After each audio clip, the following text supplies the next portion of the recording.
Hello students, அடுத்து நம்ம பார்க்க போகிறது 9ஆம் வகுப்பு கணிதம் பாடம் 3 இயற்கணிதம்ங்கிற பாடத்தில் பயிற்சி 3.1ல் 3வது கணக்கு பார்க்க போகிறோம். இதில் என்ன கேட்டிருக்காங்க? பின்வரும் பல்லுறுப்புக்கோவைகளின் படியை காண்கன்னு கேட்டிருக்காங்க. படினா என்ன? அந்த பல்லுறுப்புக்கோவையில் இருக்கக்கூடிய மாறியோட உயர்ந்த அடுக்கை தான் நம்ம படின்னு சொல்லுவோம். ஓகே, இப்போ முதல் கணக்கை பாரு. இதில் ஒய்யின் அடுக்கு 2ன்னு இருக்கு, ஒய்யின் அடுக்கு 7ன்னு இருக்கு. இந்த பல்லுறுப்புக்கோவையோட படி என்ன? இருக்கிறதுலையே உயர்ந்த அடுக்கு தான் அதோட படி. அப்போ இந்த பல்லுறுப்புக்கோவையின் படி என்ன? படி இங்கே 2 தான் இருக்கு, இங்கே 7 இருக்கு. அப்போ 7. அடுத்து 2வது கணக்கு. இந்த பல்லுறுப்புக்கோவையோட படியை கண்டுபிடிக்கணும்.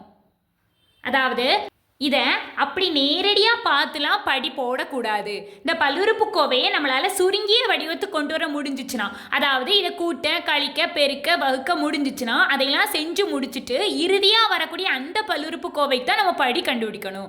ஓகே, இப்போ இதை எப்படி எழுதலாம்? இந்த எக்ஸ் ஸ்கொயரை தனித்தனியாக எழுதலாமா? அதாவது x³/x² மைனஸ் அடுத்து x⁴/x², அடுத்து ப்ளஸ் 6x⁴6/x². இப்படி எழுதலாமா? இப்போ இதை பாரு, இது எந்த மாதிரி வடிவத்தில் இருக்கு?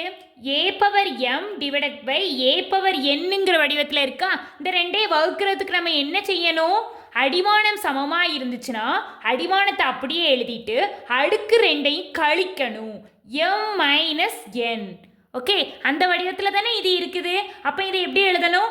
எக்ஸ் அப்படி எழுதிட்டு 3லேருந்து 2 கழிச்சா 1 மைனஸ் அடுத்து எக்ஸ் அப்படி எழுதிட்டு 4லேருந்து 2 கழிச்சா 2 ப்ளஸ் இந்த 6 அப்படி எழுது.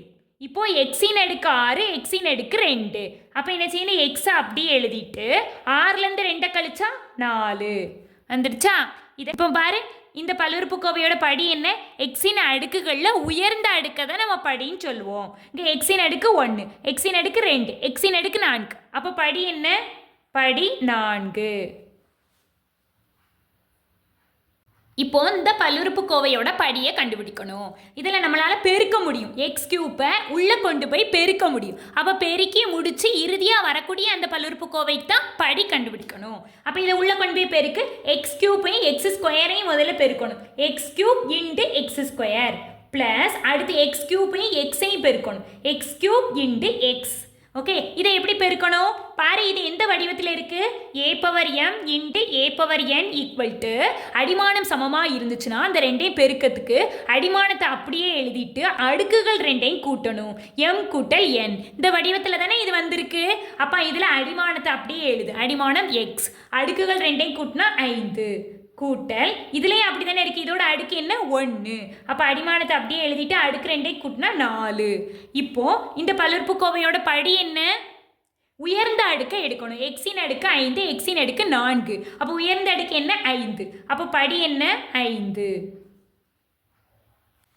அடுத்து 4வது கணக்கு. இந்த பல்லுறுப்புக்கோவையோட படி என்ன? எக்ஸின் அடுக்குகளில் உயர்ந்த அடுக்கு தான் படி. இதனோட அடுக்கு 4. இங்கே எக்ஸின் அடுக்கு 2, எக்ஸின் அடுக்கு 6. அப்போ படி என்ன? 6. இப்போ 5வது கணக்கு. இந்த பல்லுறுப்புக்கோவையின் படி என்ன? இதுவரைக்கும் நம்ம பார்த்த பல்லுறுப்புக்கோவைகள் எல்லாமே எக்ஸுங்கிற மாறியில் அமைஞ்சிருக்கு. இந்த பல்லுறுப்புக்கோவை பிங்கிற மாறியில் அமைஞ்சிருக்கு. அப்போ பிங்கிற அந்த மாறியோட அடுக்குகளை பார்க்கணும். அதில் உயர்ந்த அடுக்கு தான் இந்த பல்லுறுப்புக்கோவையோட படி. அப்போ பியோட அடுக்கு பார் 4, பியோட அடுக்கு பார் 3, பியோட அடுக்கு 2, உயர்ந்த அடுக்கு என்ன? 4. அப்போ இந்த பல்லுறுப்புக்கோவையின் படி என்ன? 4.